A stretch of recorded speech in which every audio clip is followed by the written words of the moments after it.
এই দেশের সমস্ত জনগণের জিয়াউর রহমানের স্বাধীনতার ঘোষণার বিরুদ্ধে দাঁড়িয়ে তারা আবার মুক্তিযুদ্ধের বিরুদ্ধে দাঁড়িয়ে পাকিস্তানের সপক্ষে তারা সেই পাকিস্তানের সপক্ষে যুদ্ধ করেছে। হাজার হাজার মা বোনের সংগ্রামহানি হয়েছে, লক্ষ লক্ষ মানুষের ৩০ লক্ষ শহীদ রক্তের সাথে তারা সেদিন বেমানি করেছেন। আজকে আবার সেই স্বাধীনতাকে ভুলে গিয়ে তারা বাদ দিয়ে দ্বিতীয় রিপাবলিক নতুন মুক্তিযুদ্ধের ইতিহাস রচনা করতে চান। এটি একটি গণ অভ্যুত্থান হয়েছে। এই গণ অভ্যুত্থানে ১৪০০ লোক নিহত হয়েছেন, শহীদ হয়েছেন, ২০,০০০-এর মতো মানুষ আহত হয়েছেন, চক্ষু চলে গেছে অনেকের।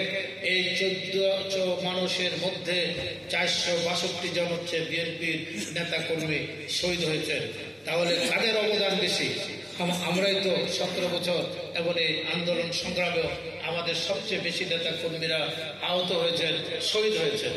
তাই আজকে আমরা বলতে চাই, জামাত ইসলাম আজকে ৭১-এর মুক্তিযুদ্ধের কথা বলেন, আওয়ামী লীগ অনেক দাবিদার করেন, কিন্তু ৭১-এর মুক্তিযুদ্ধের আওয়ামী লীগ তো মুক্তিযুদ্ধের শেখ মুজিব তো স্বাধীনতার ঘোষণা দেন। ৭১-এর মুক্তিযুদ্ধের মহান ঘোষক হচ্ছেন শহীদ প্রেসিডেন্ট জিয়াউর রহমান। এই মুক্তিযুদ্ধের মূল দাবিদার হচ্ছেন বিএনপি। এবার বিএনপির সপক্ষে যারা রাজনীতি করে তারা বাংলাদেশের জাতীয়তাবাদী শক্তি। অতএব আজকে জামাত ইসলাম যে কথাটি বলেন আমি তাদের বিষয়ে বলতে চাই না।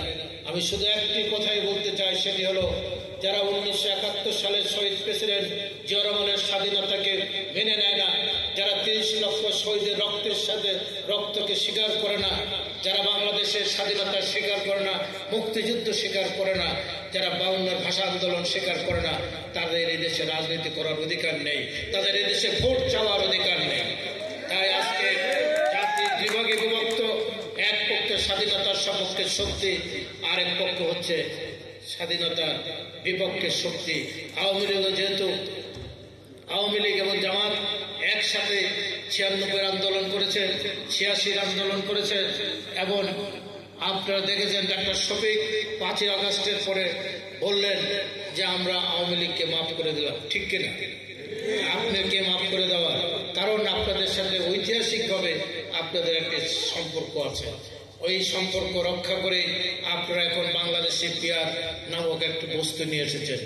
আমাদের দেশের মানুষ পিয়ার কাকে বলে চেনে না, এই উপমহাদেশের কোনো মানুষ চেনে না। দু একটি দেশে পৃথিবী থাকতে পারে যারা শতভাগ শিক্ষিত। আমাদের দেশের মানুষ এটা জিজ্ঞাসা করে এই পিয়ার কি খায় না গায়ে মাখে, এই পিয়ার দিয়ে কি হয়। আপনি ভোট দেবেন, এই মাহমুদুর আছে নাকি? আপনি ভোট দেবেন ধানের শীষে,